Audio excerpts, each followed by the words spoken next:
जब साधना का पथ गंभीर हो जाता है तब केवल मंत्र नहीं, उसके 4 स्तंभ साधक की यात्रा को पूर्ण बनाते हैं। मंत्र तब जागते हैं जब साधना संतुलित हो। गुरु, साधक, साधन और साध्य, ये चारों जब एक सूत्र में बंधे तभी मंत्र सिद्ध होते हैं। नमस्कार, स्वागत है आप सभी का रुचि ज्ञान Ganga audio book YouTube channel में, जहां ज्ञान की हर धारा लेकर आती है भीतर शांति और शब्द बन जाते हैं साधना की सीढ़ियां। आज हम समझेंगे मंत्र साधना के 4 अद्भुत आधार जो साधक को सिद्धि की ओर ले जाते हैं। गुरु, साधक, साधन और साध्य, एक दिव्य यात्रा की 4 दिशाएं। अगर आप हमारे यूट्यूब चैनल रुचि ज्ञान गंगा ऑडियो बुक में नए हैं या उसे अभी तक सब्सक्राइब नहीं किया है तो प्लीज़ उसे सब्सक्राइब करें। ऑडियोज़ और वीडियोज़ को अपने दोस्तों एवं परिवारजनों के साथ जरूर शेयर करें। बेल आइकन दबाएं ताकि ऑडियोज़ और वीडियोज़ अपडेट होते ही आप तक इसकी सूचना सबसे पहले पहुंच सके।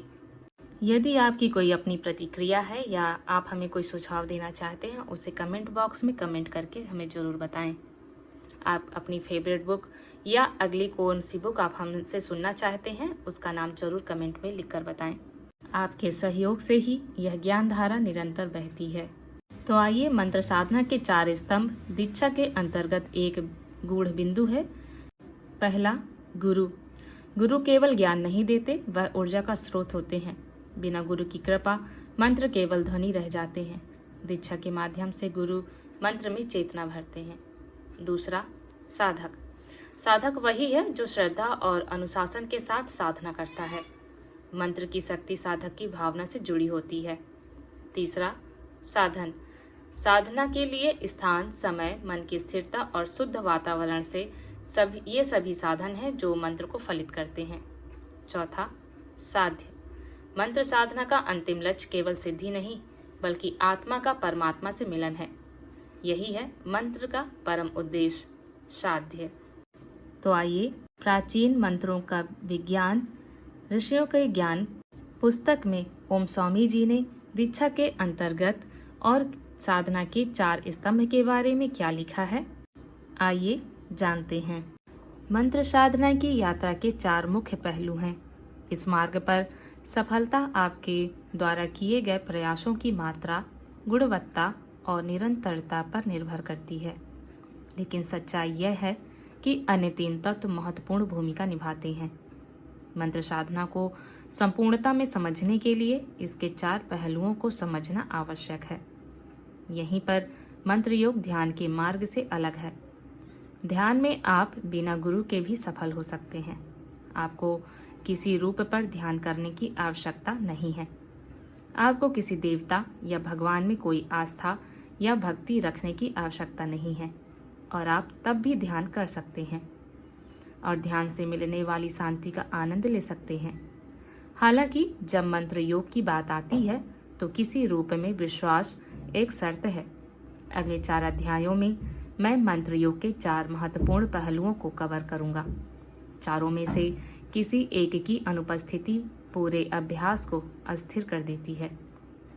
वास्तविक अभ्यास में जाने से पहले साधना के मूल सिद्धांतों को समझना उचित है। सिद्ध, गुरु।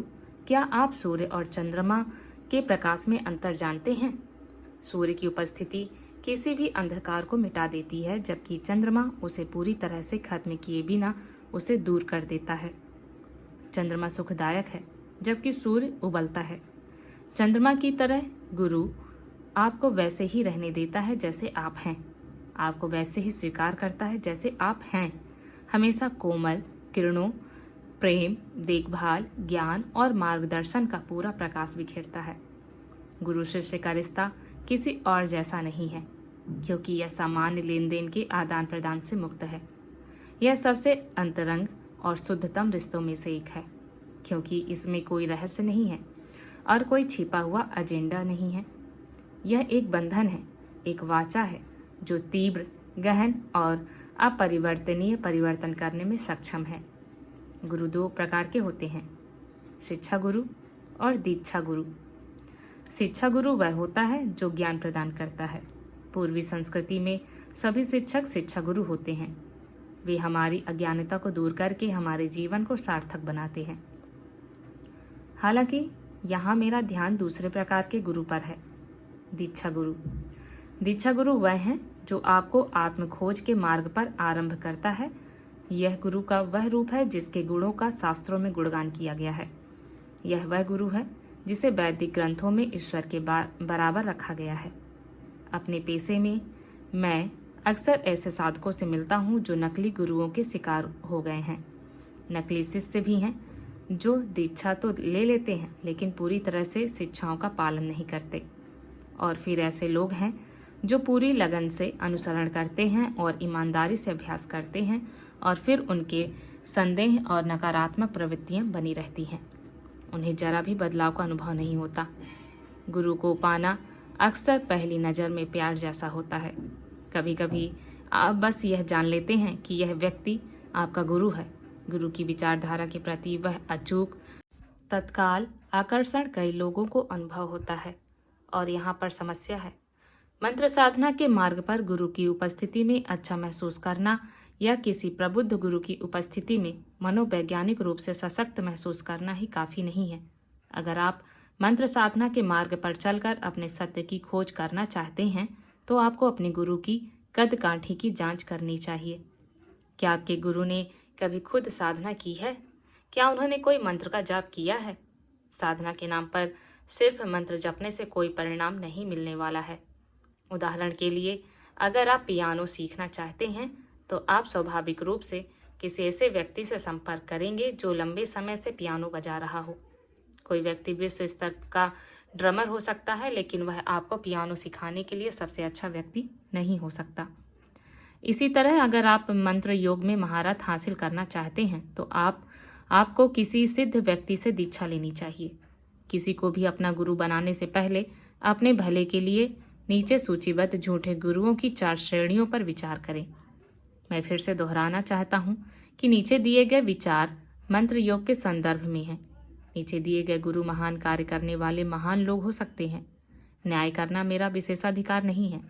मैं केवल मंत्र विज्ञान के दृष्टिकोण से यह कह रहा हूं, क्योंकि केवल एक निश्चित वर्ग के विशेषज्ञ ही आपको यह प्राचीन ज्ञान प्रदान कर सकते हैं। पहला, धर्मयुद्ध गुरु। धर्मयुद्ध गुरु किसी महान वैश्विक मिशन पर हैं। यह कोई झूठा गुरु नहीं है, केवल एक प्रसिद्ध गुरु हैं, लेकिन वह निश्चित रूप से आपको अपना सत्य समझने में मदद करने की स्थिति में नहीं है। धर्मयुद्ध गुरु सांसारिक मामलों और भौतिक खोजों में बहुत अधिक तल्लीन है। वह महान सामाजिक सेवा कर सकता है, लेकिन वह धन जुटाने और केंद्र, आश्रम और अन्य बुनियादी ढांचे बनाने में भी व्यस्त हैं। ऐसा गुरु आपको ध्यान की मूल बातें बता सकता है या मंत्र विज्ञान पर भी संक्षेप में बात कर सकता है, लेकिन उससे ज़्यादा कुछ नहीं। यदि आप किसी सामाजिक कार्य या धर्म युद्ध गुरु के कार्य में भाग लेना चाहते हैं तो आपको उस गुरु का अनुसरण करने या करके अपने जीवन में एक निश्चित दिशा या उद्देश्य मिल सकता है। यह आपके और पूरी दुनिया के लिए अच्छा भी हो सकता है, लेकिन इसकी कीमत चुकानी होगी। और कीमत यह है कि आप कभी भी मंत्रों के पीछे के वास्तविक विज्ञान को नहीं जान पाएंगे। दुर्भाग्य से आज हमारी दुनिया ऐसे ढोंगियों से भरी पड़ी है जो गुरु के रूप में परेड करते हैं, आकर्षण और करिश्मे से भरे हुए, जो दूसरों को मंत्रों की दीक्षा देते हैं। मंत्र साधना पहले उनमें महारत हासिल करना जरूरी नहीं है। मंत्र योग के मार्ग पर धर्म युद्ध करने वाले गुरु द्वारा दिया गया कोई भी मंत्र आपकी आध्यात्मिक प्रगति पर बहुत कम या बिल्कुल भी प्रभाव नहीं डालेगा, चाहे वह गुरु कितना भी अच्छा वक्ता क्यों न हो या शास्त्रों की कितनी भी अच्छी व्याख्या क्यों न कर सकता हो। अगर आप मंत्र में सफलता चाहते हैं तो आपको इस पवित्र विज्ञान के अभ्यासी से मार्गदर्शन लेना चाहिए। दूसरा, गुप्त गुरु धर्म युद्ध करने वाले गुरु से भी ज्यादा सामान्य है। गुप्त गुरु के साथ आपको शायद ही किसी सवाल का सीधा जवाब मिले। यह गुरु हर चीज के बारे में सब कुछ जानने का दावा करेगा, लेकिन आपके सभी सवालों का जवाब इस तरह से देगा कि आप अंत में और भी ज्यादा उलझन में पड़ जाएंगे। आपके गुरु को आपकी समझ में आना चाहिए। उन्हें जो उपदेश देना है उसका अभ्यास करना चाहिए। उनकी शिक्षाएं आपको स्वीकार होनी चाहिए, कर्तव्य या दबाव की भावना से नहीं। कभी भी किसी ऐसे व्यक्ति को अपना गुरु ना बनाएं जो आपके सवालों को रोकता हो या आपको बेवकूफ महसूस कराता हो। एक सच्चे गुरु की उपस्थिति में आप महत्वपूर्ण, प्रिय और शांतिपूर्ण महसूस करते हैं। सब कुछ सही लगता है, जीवन सार्थक लगता है। इस तरह आप जानते हैं कि आप एक सच्चे गुरु के निकट हैं। एक धूप भरे रविवार को प्रवचन के बाद श्रोताओं में से कई लोग अपने संदेह दूर करने या बस उनका अभिवादन करने के लिए उपदेशक के पास पहुंचे। धन्यवाद पिता, उनमें से एक ने कहा। पहले मुझे संदेह था, लेकिन अब मुझे यकीन है कि आप आइंस्टीन से भी अधिक बुद्धिमान हैं। उपदेशक गर्व से मुस्कुराया और प्रशंसा के लिए उसे धन्यवाद दिया। अगले कुछ दिनों में जब उसने इस टिप्पणी पर विचार किया तो वह और अधिक हैरान हो गया। उसने सोचा कि उस आदमी का क्या मतलब था। उसने अपने नोट्स देखे कि उसने ऐसा क्या कहा था जो इतना गहरा था कि किसी ने उसे आइंस्टीन से भी अधिक बुद्धिमान माना। जब कोई जवाब नहीं मिला तो उसने तय किया कि साधक से पूछना सबसे अच्छा होगा। अगले रविवार को उसने श्रोताओं में से उसी व्यक्ति को देखा। उसने उससे पूछा कि क्या उसे पिछले सप्ताह की अपनी टिप्पणी याद है। बिल्कुल, मैं समझता हूँ, उसने कहा।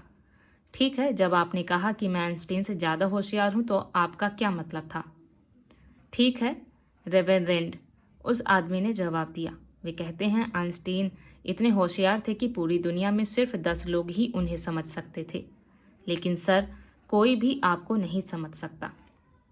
अगर आपका गुरु बहुत रहस्यमय है तो उसे नहीं पता कि वह क्या कर रहा है।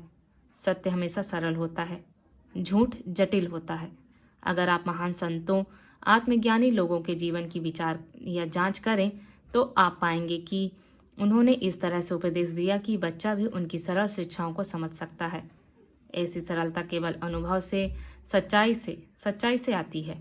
जब वे आपको समझ में नहीं आते हैं तो संभावना है कि वे बिल्कुल भी समझ में नहीं आ रहे हैं। इसका मतलब यह नहीं है कि आपको गुरु से सहमत या असहमत होना चाहिए, लेकिन कम से कम उनके शब्द आपकी समझ के दायरे में होने चाहिए। तीसरा, उत्सुक गुरु। उत्सुक गुरु आपको अपने साथ लेने के लिए बहुत उत्सुक हैं।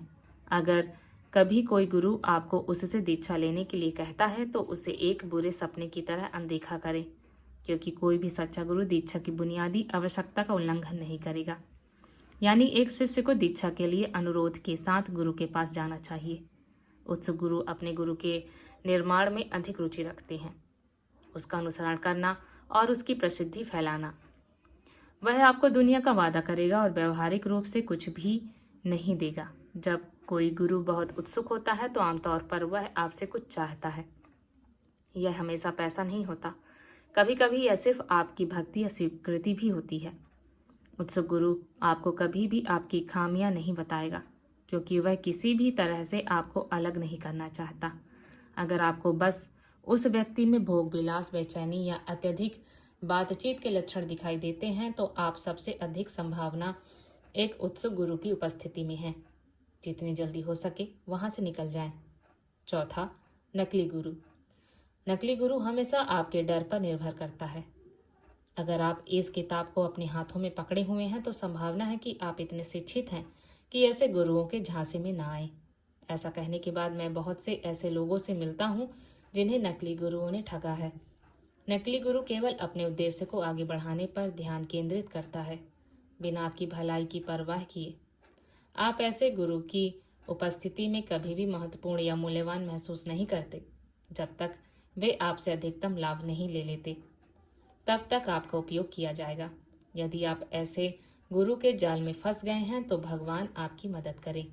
हालांकि नकली गुरु को छोड़ना हमेशा आसान नहीं होता, क्योंकि वे चालाकी करने में माहिर होते हैं। जब आप हिम्मत जुटाते हैं तो आगे बढ़ने की ताकत जुटाते हैं तो वे आपको कुछ अच्छा बता सकते हैं। वे आपको बहका भी सकते हैं ताकि आप कुछ समय तक यह मानकर टिके रहें कि चीज़ें बदल गई हैं। हालांकि कुछ भी नहीं बदला है। ज्वार एक बार फिर उठेगा। किसी को अपना गुरु बनाने से पहले सावधान रहें। जैसा कि नाथ संप्रदाय की प्रसिद्ध कहावत है, गुरु बनायो जानी के, पानी पियो छानी के। जांच कर गुरु बनाओ और छान कर पानी पियो। ऐसे गुरु हैं जो राख, जंजीर, शिवलिंग और ना जाने क्या क्या बनाने के लिए तरकीबें, हाथ की सफाई का इस्तेमाल करते हैं। मुझे आपको यह बताने की जरूरत नहीं है कि वे किस श्रेणी में आते हैं। सबसे महत्वपूर्ण बात यह है कि दीक्षा लेने से पहले अपने संभावित गुरु का गहन अध्ययन करें। सबसे बढ़कर जब मंत्र योग की बात आती है तो यह बहुत सरल है। एक ऐसे गुरु को चुनें जो इस विज्ञान को समझता हो और उसका अभ्यास करता हो। केवल ऐसा निपुण, केवल एक अभ्यासी ही आपको व्यवहारिक चुनौतियों का सामना करने पर सही मायने में मार्ग पर मार्गदर्शन कर सकता है। कोई ऐसा व्यक्ति जो वहाँ नहीं गया हो, ऐसा नहीं किया हो, वह आपको यह नहीं बता सकता कि क्या उम्मीद करनी है और किताबी व्याख्या से परे इसे कैसे करना है। किसी भी दर पर मैंने यह पुस्तक और इसमें दी गई साधनाएं यह मानकर लिखी हैं कि आपका कोई मानव रूप में गुरु नहीं है।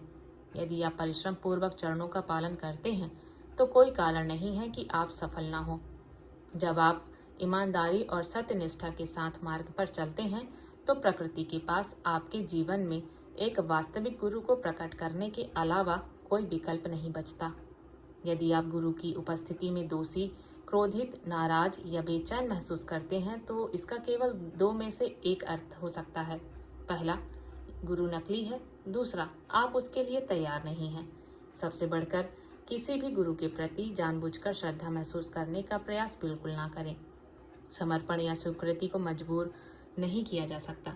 या तो आप इसे महसूस करते हैं या नहीं करते हैं, या शायद आप इसे बीच बीच में महसूस करते हैं।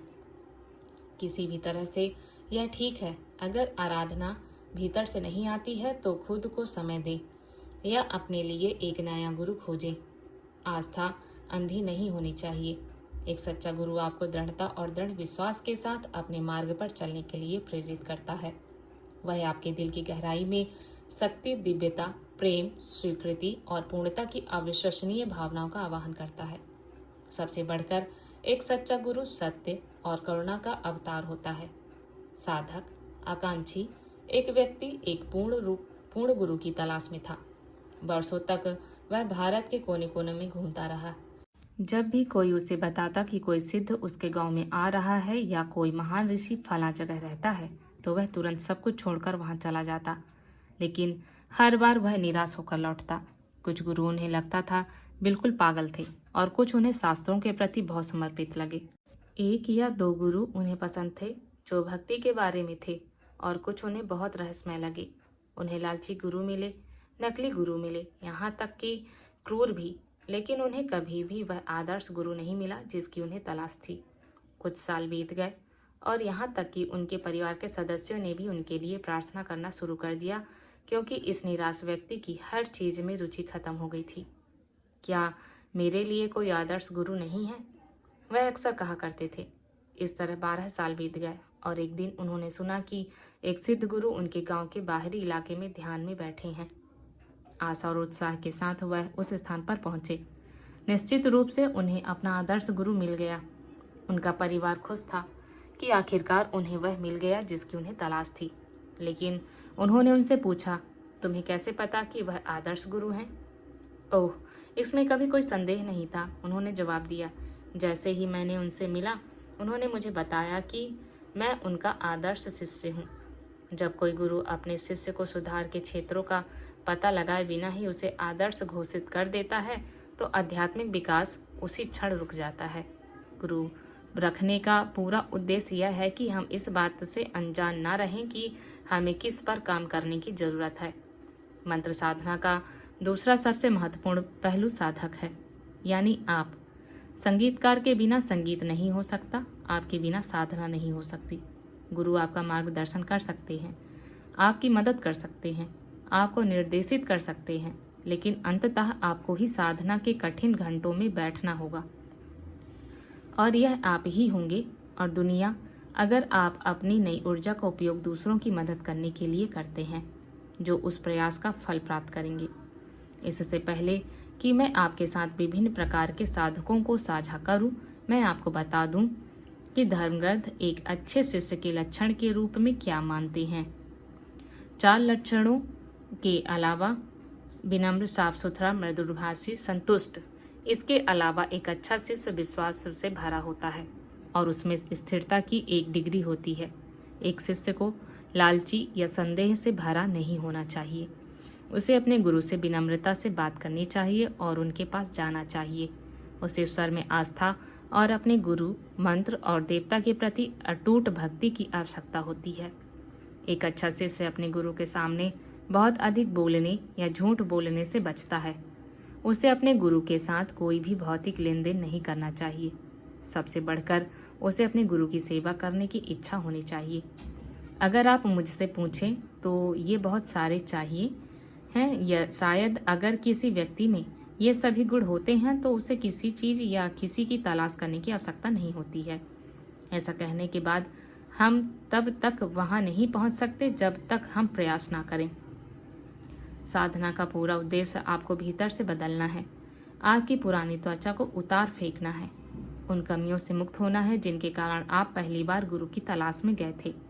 वास्तव में गुरु में केवल 2 प्रकार की बातचीत की अनुमति है। शिष्य संबंध। पहले प्रकार में गुरु प्रश्न पूछता है और शिष्य उत्तर देता है, और दूसरे प्रकार में शिष्य प्रश्न पूछता है और गुरु उत्तर देने का विकल्प चुन सकता है। तर्क या उतार चढ़ाव के लिए कोई जगह नहीं है।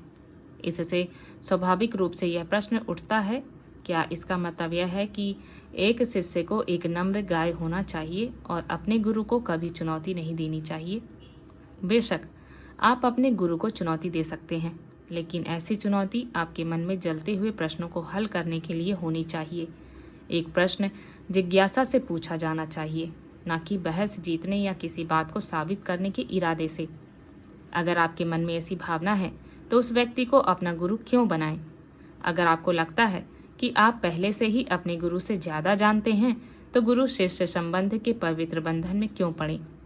और अगर आपको लगता है कि अब आप अपने गुरु से ज़्यादा जानते हैं तो बस उनके आशीर्वाद के लिए उन्हें धन्यवाद दें और आगे बढ़ें। अगर आपको लगता है कि आपने अपने गुरु को चुनने में गलत फैसला किया है तो भी आगे बढ़ने के लिए स्वतंत्र महसूस करें। मेरी व्यक्तिगत सिफारिश यह होगी कि अपने गुरु के बारे में बुरा बोलकर अपने मन और वाणी को दूषित ना करें। अगर आपकी आस्था बदल गई है तो आगे बढ़ें। एक गुरु को अपने शिष्यों और गुरु के शिष्यों के बारे में बुरा नहीं बोलना चाहिए। आध्यात्मिक रिश्ते में दुर्भावना या बुरी वाणी के लिए कोई जगह नहीं है। अगर आपके गुरु के कार्य आपके अपने नैतिक और आध्यात्मिक उपदेशों के अनुरूप नहीं हैं तो ऐसे गुरु के साथ बने रहने का कोई मतलब नहीं है। मोटे तौर पर साधक या शिष्य 3 प्रकार के होते हैं। हापर बेचैन किस्म का होता है। इस प्रकार का शिष्य अधीर और बहुत उत्सुक होता है। उसका मानना है कि अगर उसके गुरु या उसकी मौजूदा आस्था प्रणाली के पास उसके सवालों का जवाब नहीं है तो शायद कोई और दे सकता है। वह एक रामबाण किसी ऐसे समाधान की तलाश में है जो उसे शांति दे सके। लेकिन परेशानी यह है कि हापर सिर्फ एक विश्वास प्रणाली से दूसरी में कूद रहा है, अपनी साधना पर ध्यान दिए बिना। वह समस्या की पहचान करने या सही सवाल पूछने के लिए नहीं बैठा है। वह एक विंडो शॉपर की तरह है। वह इसलिए कूद रहा है क्योंकि वह बेचैन है। वह एक गुरु से दूसरे गुरु के पास कूद जाएगा, आज यहाँ, कल वहाँ और परसों कहीं और। भीतर की ओर मुड़ने या भक्ति का अभ्यास करने उसके सभी प्रयास व्यर्थ साबित होते हैं, क्योंकि उसके पास संकल्प की कमी होती है और अक्सर नैतिकता की भी। हापर अपनी गहरी समस्याओं के लिए एक आसान समाधान चाहता है। जब वह एक नए गुरु के पास आता है तो वह अच्छा, राहत और सांत्वना महसूस करता है। यह विश्वास मून है, एक विश्वास का हनीमून जैसा चरण, जब सब कुछ आकर्षक और गुलाबी दिखता है। यह जल्दी से फीका पड़ जाता है। इससे पहले कि वह खुद को उसी पुरानी नाव में पाता है, लगभग ऐसा लगता है जैसे वास्तविकता ने उसे एक छोटे सपने के बाद अचानक जगा दिया हो। उसकी बेचैन प्रवृत्तियां और इच्छाएं उस पर हावी हो जाती हैं और वह फिर से दूसरे समाधान की तलाश में निकल पड़ता है। हापर के पास परमानंद का अनुभव करने की बहुत कम संभावना होती है। आत्म साक्षात्कार का सवाल ही नहीं उठता जब तक कि वह अपने जीवन, सोच, आचरण और विश्वास के तरीके में कुछ संशोधन नहीं करता। शुष्क भाषण, अहंकार, असीमित क्रोध और वासनापूर्ण मन हापर के लक्षण हैं। वह बिना जाने बदलना चाहता है।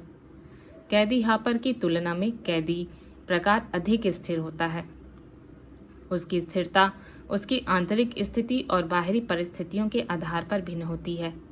ऐसी स्थिरता जरूरी नहीं है कि कैदी एक बेहतर आस्तिक है, बल्कि इसलिए कि वह किसी भी संज्ञानात्मक खोज, बौद्धिक खोज या आध्यात्मिक विजय से परेशान नहीं हो सकता।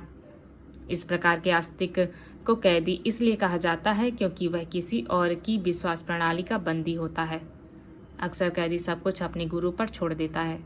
साधना करने के बजाय कैदी यह मानता है कि सिर्फ इसलिए कि उसने किसी सिद्ध से दीक्षा प्राप्त की है, सब कुछ अपने आप ठीक हो जाएगा।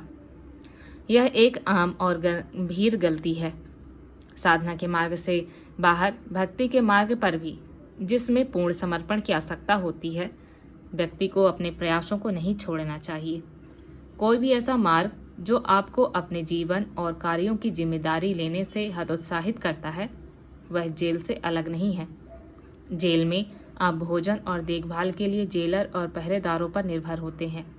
इस श्रेणी के शिष्य के लिए अपने सत्य को महसूस करना बहुत ही असंभव है, क्योंकि उसने कर्म करना छोड़ दिया है।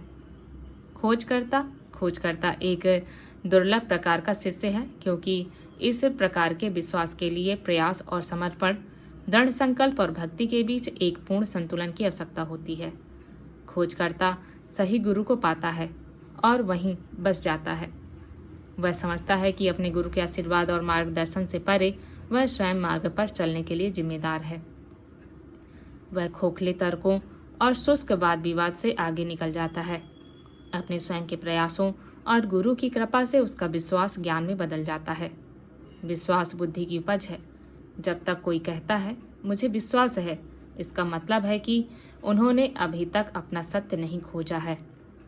पालतू जानवर की आज़ादी मालिक की इच्छा तक ही सीमित होती है।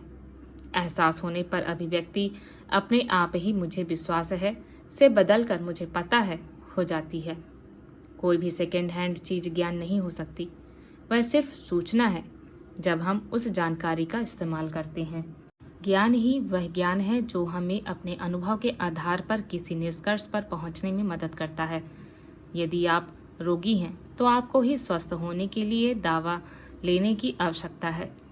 आपके पास दुनिया का सबसे अच्छा डॉक्टर हो सकता है, लेकिन रोगी को ही प्रक्रिया से गुजरना पड़ेगा और अपनी जीवन शैली में बदलाव करने पड़ते हैं। यदि आप लाभ चाहते हैं तो आपको रोगी को न कि डॉक्टर को नुस्खे पर चलने की आवश्यकता है।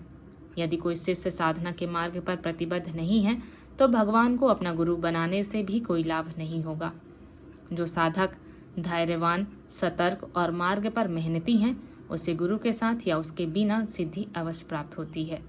साधना संसाधन।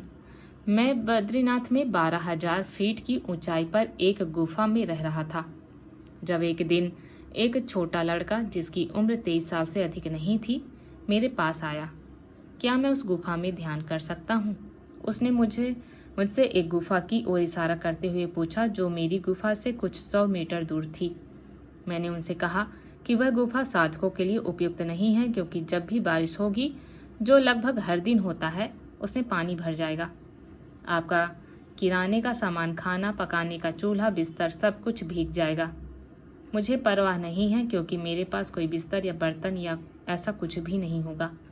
ओह, मैंने अचानक कहा, मुझे नहीं पता था कि आप केवल एक दिन के लिए वहां बैठना चाहते थे। बिल्कुल नहीं, उन्होंने उत्साहपूर्वक कहा। मैं समाधि प्राप्त करने तक वहां रहने की योजना बना रहा हूँ। भले ही मुझे बुद्ध की तरह 6 साल लगे। और आप अपना पेट कैसे भरेंगे या जरूरतों का ख्याल कैसे रखेंगे? भगवान सब संभाल लेंगे, उन्होंने हवा में हाथ उठाते हुए कहा। मैंने हंसते हुए उन्हें शुभकामनाएं दी, क्योंकि ऐसा लग रहा था कि उन्होंने अपना मन बना लिया है और मुझे बहुत पहले ही पता चल गया था कि बिना मांगे सलाह देने का कोई मतलब नहीं है। उन्होंने मुझसे कहा कि वे उसी दोपहर से ध्यान करना शुरू कर देंगे। मैंने उसे कंबल देने की पेशकश की, लेकिन उसने कहा कि उसने मोटी जैकेट और थर्मल वेयर पहना हुआ है, इसलिए उसे कंबल की ज़रूरत नहीं है।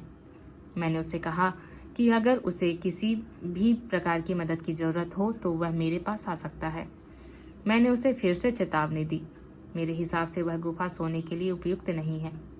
उसने जवाब दिया, मैं बिल्कुल नहीं सोऊंगा, मैं सिर्फ ध्यान करूंगा। उस शाम जब मैं ध्यान में बैठा तो मुझे उसके बारे में बहुत चिंता हुई। मैं सोच रहा था कि क्या उसने ठीक से खाना खाया है, क्या वह पर्याप्त गर्म है, क्योंकि उस गुफा का फर्श निश्चित रूप से गीला था। मैंने बीच में ही अपना ध्यान तोड़कर उसकी गुफा तक जाने के बारे में सोचा, लेकिन साधना के नियमों से बंधे होने के कारण मैंने इंतजार करना चुना। अगले दिन मैं 2 पैकेट बिस्किट और एक कंबल लेकर उसकी गुफा में पहुंचा, लेकिन वह कहीं नहीं दिखा। 1 महीने बाद वह फिर से मेरे पास आया और कहा कि वह गुफा में सिर्फ 20 मिनट बैठा और फिर वापस चला गया। फर्श सिर्फ गीला ही नहीं था बल्कि गीला भी था। कुछ ही समय में मेरा पिछला हिस्सा जम गया। उसने कहा, अब क्या? मैं दूसरी गुफा की तलाश करूंगा जो ज़्यादा उपयुक्त हो। वहाँ आपके रहने की क्या व्यवस्था है? मैंने वही सवाल दोहराया जो मैंने उससे पहली बार पूछा था, और उसने मुझे वही जवाब दिया, भगवान सब संभाल लेंगे। उसके बाद उसके जवाब ने मुझे एक सरल और सुंदर किस्सा याद दिलाया। एक बार की बात है, एक आदमी आजीविका की तलाश में दूसरे शहर जा रहा था। उसे एक जंगल से होकर गुजरना पड़ा। वह जंगल में अपना रास्ता खो बैठा। असहाय होकर घूमते हुए वह एक पुराने बरगद के पेड़ के पास पहुंचा। इसकी जड़ें नीचे लटकी हुई थी और यह एक बड़े क्षेत्र को घेरे हुए था। उसने पेड़ के नीचे एक लोमड़ी को बैठे देखा। पहले तो वह डर गया और फिर राहत महसूस की, क्योंकि उसने देखा कि यह एक लंगड़ा बूढ़ा लोमड़ी था जो शिकार करने में असमर्थ था। वह आदमी एक छायादार कोने में बैठ गया। कुछ समय बाद उसने जो देखा उससे वह चकित रह गया। उसने देखा कि पेड़ पर बैठे पक्षी कभी कभी मांस के टुकड़े गिराते थे और लोमड़ी उन्हें खा जाती थी। इस तरह वह बच गई। उस आदमी को एहसास हुआ कि उसे इधर उधर भागने की कोई जरूरत नहीं है। वह भी लोमड़ी की तरह कहीं एक कोना बना सकता है और भगवान उसे भी भोजन उपलब्ध कराएंगे। वह जंगल से बाहर निकलने में कामयाब रहा और पहले गांव के बाहर एक पेड़ के नीचे खड़ा हो गया। उसने भगवान के सामने समर्पण करने और जो कुछ भी उसे दिया जाएगा उसी पर जीने की कसम खाई। दिन बीतते गए और किसी ने उसे कुछ नहीं दिया। वह भूख से मर रहा था, गिरने के कगार पर था। उसका विश्वास डगमगा गया और उसने सोचा कि भगवान इतने पक्षपाती कैसे हो सकते हैं। वह लोमड़ी को कैसे भोजन उपलब्ध करा सकते हैं और उसे नहीं। जब वह अपनी दुनिया में मग्न था तो उसने एक सन्यासी, एक रहस्यवादी को वहां से गुजरते देखा। अपनी कमजोर हालत में उसने रहस्यवादी को पुकारा और अपनी कहानी सुनाई। उसने सन्यासी से वही सवाल पूछा जो उसे परेशान कर रहा था। साधु ने हंसते हुए कहा, किसने तुम्हें लोमड़ी की भूमिका निभाने के लिए कहा? क्या तुम विकलांग हो? तुम्हें पक्षी होना चाहिए, अपने लिए काम करना चाहिए और साथ ही उन लोगों के लिए भी जो तुम पर निर्भर हैं। मैं अक्सर ऐसे साधकों से मिलता हूँ जो त्याग करके साधना करना चाहते हैं, कहानी में लोमड़ी बनना चाहते हैं। आप आश्रम में उचित साधना नहीं कर सकते क्योंकि सामाजिक संपर्क जो साधक के लिए विचलित करने वाले होते हैं आश्रम जैसे वातावरण में अपरिहार्य हैं। और यदि आप एकांत में जाना चाहते हैं जिसकी आपको अंततः आवश्यकता होगी तो वो आपको कुछ बुनियादी व्यवस्थाएं करनी होंगी जिसके लिए अक्सर पैसे की आवश्यकता होती है। यह नए साधकों के लिए एक बड़ा झटका है कि भगवान उनका ध्यान नहीं रखेंगे। उन्हें यह नहीं लगता कि वे यूं ही चले जाएंगे या और साधना नहीं कर सकते। इसका उत्तर यह है कि आप यूं ही चले जाएंगे और साधना कर सकते हैं, लेकिन इससे जीवन के व्यवहारिक पहलुओं को संभालने की जरूरत नहीं मिटती। अगर आप लोगों से बातचीत करने के लिए तैयार हैं तो भारत जैसे देश में ऐसे अनगिनत उदार लोग हैं जो आपका समर्थन करेंगे और आपके प्रयासों को निधि देंगे। लेकिन इसकी एक कीमत है। कीमत यह है कि अगर आपको अपनी जरूरतों को पूरा करने के लिए लोगों के संपर्क में रहना है तो आप शुद्ध एकांत में नहीं रह सकते। अपने जीवन को सरल बनाना, अपनी जरूरतों को कम करना, भौतिक चीजों की इच्छाओं को त्यागना और अपने सीमित साधनों से खुद का भरण पोषण करना ज्यादा व्यवहारिक है। जब मैं संन्यास के बाद अपनी पहली मुख्य साधना के लिए गया तो मुझे एक लकड़ी का तख्त, एक तिरपाल, कुछ बर्तन और 2 कंबल खरीदने के लिए पैसे की जरूरत थी। यहाँ तक कि जिस व्यक्ति ने मेरे सिर पर पानी गिरने से बचाने के लिए चट्टान के नीचे तिरपाल लगाने, रात में मुझे ढकने के लिए 3 तरफ पत्थर लगाने और मेरी गुफा में एक छोटा सा दरवाजा लगाने के लिए सहमति दी, उसने भी मुझसे 15,000 रुपये लिए। यह बहुत ही निराशाजनक और बेतुका लगता है, लेकिन अगर आप साधना के मार्ग पर चलते हैं तो देर सवेर आपको एहसास होगा कि कम से कम इस युग में आपके पास संसाधनों तक पहुंच होनी चाहिए। यहाँ तक कि रामकृष्ण परमहंस भी दक्षिणेश्वर काली मंदिर से अपना वेतन लेते थे, जहाँ वे पुजारी के रूप में काम करते थे। यहाँ तक कि रमण महर्षि के पास भी एक संरक्षक था जो उनके दैनिक भोजन का ध्यान रखता था, जबकि वे 6 महीने तक शिव मंदिर में ध्यान करते थे।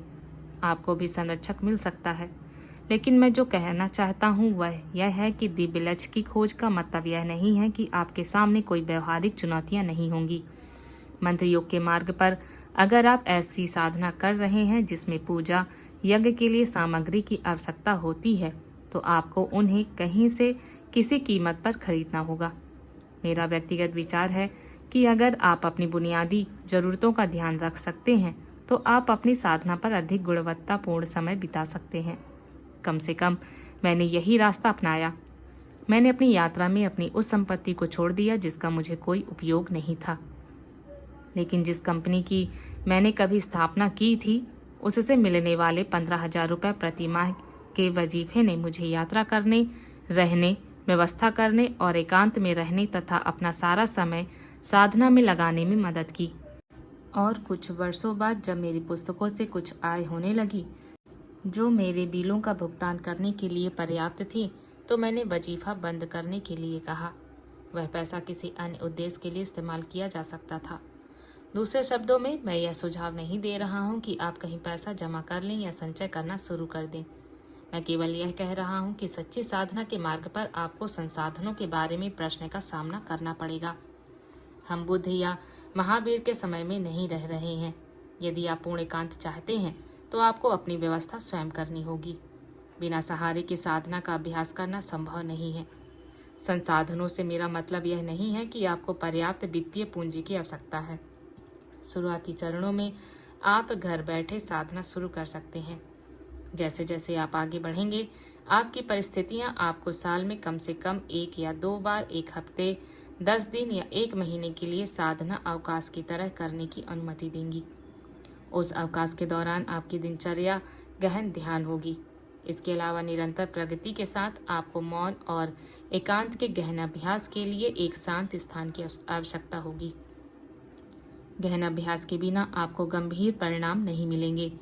मैं जानता हूं कि कई साधकों को लगता है कि संसाधनों और धन पर मेरी व्यवहारिक बातें आध्यात्मिक नहीं हैं, लेकिन मेरा काम आपको सच बताना है जैसा कि मैं देखता हूं, और आपको वह मार्गदर्शन देना है जो कई साधक मुझसे कहते हैं कि उन्हें पहले मिलना चाहिए था। भले ही यह आकर्षण को कुछ हद तक कम कर दे और आपको लगे कि मैं ईश्वर के तरीकों को नहीं समझता, या यह पुस्तक आध्यात्मिक क्लासिक की तरह नहीं लगती, या यह वह तरीका नहीं है जिससे कोई संत या आत्म साक्षात्कारी व्यक्ति बात करता है। यह ठीक है, क्योंकि सत्य मेरे लिए उपरोक्त किसी भी चीज से ज्यादा महत्वपूर्ण है। इसके अलावा मैं कुछ नया नहीं कह रहा हूँ। कृष्ण ने भी यही कहा है। भागवत गीता का श्लोक है 18.14। किसी भी चीज के प्रभावी होने के लिए 5 तत्व काम करते हैं। वे हैं हमारे लक्ष्य के प्रति हमारा दृष्टिकोण, हमारी मानसिकता और ताकत, संसाधन, हमारे प्रयास और 5वां भाग्य। यदि आप साधना के मार्ग पर चलने के बारे में गंभीर हैं, तो मुझे आशा है कि आप किसी गांव के बाहरी इलाके में किसी के आने और उसे भोजन देने का इंतजार करने वाले युवा संत नहीं बनेंगे। इसके बजाय आप एक विवेकानंद बनेंगे जिन्होंने आध्यात्मिकता की मायावी अवधारणाओं के बारे में शानदार बातें करने के बजाय अनेक सामाजिक मुद्दों पर अथक काम किया। मंत्र साधना का चौथा स्तंभ है साध्य। मेरे गुरु, जो एक नागा संत और तांत्रिक थे, ने मुझे एक बार एक कहानी सुनाई थी। हनुमान का एक भक्त था जो हर रोज प्रार्थना करता था और फिर भी उसका जीवन परेशानियों से भरा हुआ था। कभी कभी वह यह सोचकर निराश हो जाता था कि हनुमान के रूप में भगवान उसकी बात नहीं सुन रहे हैं, क्योंकि स्वाभाविक रूप से कई भक्तों की तरह उसे भी यह गलत धारणा थी कि प्रार्थना करने का मतलब है अपने जीवन की समस्याओं को ठीक करना। यह 1 दशक तक चलता रहा। जब एक दिन उसने कुछ अलग करने का फैसला किया, उसने खुद से कहा, हनुमान अच्छे नहीं हैं। आखिरकार वे खुद भगवान राम के भक्त हैं। मुझे किसी और शक्तिशाली व्यक्ति की जरूरत है। मुझे कृष्ण की पूजा करनी चाहिए। वे अपने भक्तों की बहुत मदद करते हैं। आखिरकार वृंदावन जाने वाली भीड़ को देखें और खुश होकर वापस लौटें। हाँ, कृष्ण ही हैं, मैं तुमसे नाराज हूँ हनुमान। मैंने अपने जीवन के 10 साल तुम पर बर्बाद कर दिए। यह कहकर वह बाजार गया और कृष्ण की एक सुंदर मूर्ति खरीद लाया। उसने हनुमान की मूर्ति को अपने घर से उठाया और उसे वेदी के ठीक ऊपर अटारी में रख दिया। कृष्ण की मूर्ति से अपनी वेदी को सजाते हुए उसने धूप और दीप जलाया। जल्द ही उसने देखा कि धूप का धुआं अटारी की ओर ऊपर भी बढ़ रहा था। उसने सोचा, हनुमान अभी भी मेरा प्रसाद खा रहे हैं, यह नहीं होना चाहिए। उसने एक कुर्सी ली, उस पर चढ़ गया और एक बार फिर अपनी अटारी में हाथ डालकर हनुमान की मूर्ति को पकड़ लिया। उसने रुई के 2 टुकड़े लिए और उन्हें मूर्ति की नाक में ठूंसने की कोशिश की। तुम्हें मेरा चढ़ावा कुछ भी नहीं मिल रहा है, उसने गुस्से में कहा। अगले ही पल हनुमान का एक जीवित रूप उसके सामने प्रकट हुआ। शानदार हनुमान अपने कंधे पर गदा रखे हुए, उसका शरीर अपने भगवान राम की भक्ति से चमक रहा था। हालांकि भक्त डर से कांप उठा, यह सोचकर कि हनुमान अब उसे किसी भी क्षण राख में बदल देंगे। जय श्री राम, हनुमान ने जोर से कहा। मैं तुमसे प्रसन्न हूँ, डरो मत। प्रसन्न हो? भक्त ने साहस जुटाते हुए पूछा। इतने वर्षों में तुमने कभी मुझसे प्रसन्न होने का कोई संकेत नहीं दिया, और अब जब मैं तुम्हारी नाक में रुई ठूसने वाला था ताकि तुम प्रसाद का आनंद ना ले सको, तो तुम प्रकट हो गए। यह कोई मतलब नहीं रखता। इतने वर्षों में, हनुमान ने कहा, तुमने मुझे एक मूर्ति की तरह माना। तुमने सोचा कि मैं सिर्फ एक पत्थर की मूर्ति हूँ, लेकिन आज पहली बार तुम्हें लगा कि मैं असली हूँ, मेरा अस्तित्व है। तुमने यह नहीं मान लिया कि मैं तुम्हारा प्रसाद खा रहा हूँ, बल्कि तुमने वास्तव में अपनी हड्डियों में इस पर विश्वास किया। इसने तुम्हारे विश्वास को साबित कर दिया। मुझे आना ही था। किसी भी साधना का अंतिम लक्ष्य साध्य जिसे खोजा जाता है प्राप्त करना है। प्राप्ति के बाद तुम अपने साध्य के गुणों को प्राप्त करते हो। इससे तुम्हारे भीतर चेतना का एक शानदार विस्तार होता है जो तुम्हें पूरी तरह बदल देता है। तुम्हें कोकून में फंसे हुए कैटरपिलर से सुगंधित फूलों पर मंडराती हुई एक पूरी सुंदर तितली में बदल देता है। हालांकि साध्य की प्राप्ति आपके प्रयास की गुणवत्ता और आपकी आस्था की शुद्धता पर बहुत निर्भर करती है। मंत्र योग का मार्ग, जैसा कि कुछ दार्शनिक और धर्मनिरपेक्ष लोग आपको ब्रह्मांड से जुड़ने में मदद करने के लिए कुछ अक्षरों और अक्षरों का जाप करने के रूप में मानते हैं, सच नहीं है। कम से कम मंत्रों पर विभिन्न व्याख्यात्मक ग्रंथों में ऐसा नहीं कहा गया है, और यह मेरा व्यक्तिगत अनुभव भी नहीं है। मंत्र योग के लिए आवश्यक है कि आप मंत्र के देवता में अपना विश्वास निवेश करें, ताकि आप उस देवता को आपका मार्गदर्शन करने, आपका पोषण करने, आपकी रक्षा करने, आपकी सहायता करने और आपके लिए मौजूद रहने के लिए आवाहन कर सके। एक देवता जो भौतिक दुनिया के अस्थायी और सशर्त रिश्तों के लोगों के विपरीत हर समय आपके साथ खड़ा रहेगा। एक बार फिर, इसका मतलब यह नहीं है कि समस्याएं आपके जीवन से गायब हो जाएंगी। इसका मतलब केवल यह है कि आपके अंदर होने वाले बदलाव आपको चुनौतियों से अलग तरीके से निपटने की अपार शक्ति देते हैं। इसका मतलब है कि आपके दृष्टिकोण में बदलाव से ही आपको अलग तरीके से कार्य करने के लिए निर्देशित किया जाता है, क्योंकि जब आप अपना दृष्टिकोण बदलते हैं तो सब कुछ बदल जाता है। दूसरे शब्दों में, प्रकृति या आपका देवता आपके लिए बारिश को रोक नहीं सकता, क्योंकि दूसरे लोग इसके लिए प्रार्थना कर रहे होंगे, लेकिन वह आपको एक छाता दे सकता है ताकि आप भीग न जाएं। आपके देवता के साथ यह बंधन रातों रात विकसित नहीं होता, इसमें समय लगता है। जो अपने देवता की शरण में जाता है उसे शरणागति कहते हैं। लक्ष्मी तंत्र सच्चे भक्त शरणागति के 6 प्रमुख गुणों में को बहुत ही खूबसूरती से गिनाता है। लक्ष्मी तंत्र 17.59 का 63वां श्लोक भगवान विष्णु श्री को बताते हैं कि शरणागति होने के 6 घटक हैं। वे हैं: पहला, केवल वही कार्य करने का दृढ़ संकल्प जो मुझे प्रसन्न करते हैं, शास्त्रीय आदेशों के अनुरूप कार्य। दूसरा, ऐसा कोई कार्य न करना जो मुझे अप्रसन्न करता हो। मैं ही हूँ शास्त्रों और अपने गुरु के वचनों का पालन करना। तीसरा, अटूट विश्वास कि मैं ही तुम्हारा एकमात्र उद्धारकर्ता और रक्षक हूँ। चौथा, आत्मसमर्पण। पांचवा, विनम्रता। छठवां, परोपकार। अनुकूलता, एक रेत। मंत्र योग का मार्ग यह स्वीकार करना है कि एक उच्च शक्ति है जिससे मैं ऊर्जा प्राप्त कर सकता हूँ। यह एक ऐसा जीवन जीना है जो नैतिक, शारीरिक और भावनात्मक रूप से शुद्ध हो। इसके लिए आवश्यक है कि आप दूसरों को चोट ना पहुंचाएं, नुकसान ना पहुंचाएं या घायल ना करें। ये कार्य देवता को नाराज करते हैं। आपको अपने ईश्वर पर अटूट विश्वास होना चाहिए। चूंकि आप मानते हैं कि आप किसी से कुछ चाहते हैं या आपसे अधिक आवृत्ति पर काम करने वाली कोई ऊर्जा, तो आप इस विश्वास के साथ आत्मसमर्पण की एक हद तक कोशिश करते हैं कि आप जीवन में सब कुछ नियंत्रित नहीं कर सकते, और अगर आप भी कर भी सकते हैं तो नियंत्रण करना थकाऊ है। कभी कभी आपको बस जीवन को बहने देना होता है। पांचवा है विनम्रता। क्योंकि फलों से लदा हुआ पेड़ स्वाभाविक रूप से झुकता है। आपके अंदर जितना अधिक पदार्थ होगा, आप उतने ही अधिक विनम्र होंगे। और यह कहने की आवश्यकता नहीं है कि आपकी साधना जितनी शुद्ध होगी, आप उतने ही अधिक पदार्थ से भरे होंगे। दूसरे शब्दों में, जितना अधिक आप स्वयं को खाली करेंगे, उतना ही अधिक भगवान आपको भरेंगे। और अंत में परोपकारी चरण या आचरण। शाब्दिक रूप से इसे अनुकूलता, एक रेत के रूप में लिखा गया है, अर्थात उस तरीके से कार्य करें जो आपको उपयुक्त लगे। मंत्र योग के मार्ग पर कुछ लोग गुप्त शक्तियां चाहते हैं, अन्य समाधि, और कई अन्य लोग बस बेहतर जीवन जीने का तरीका चाहते हैं।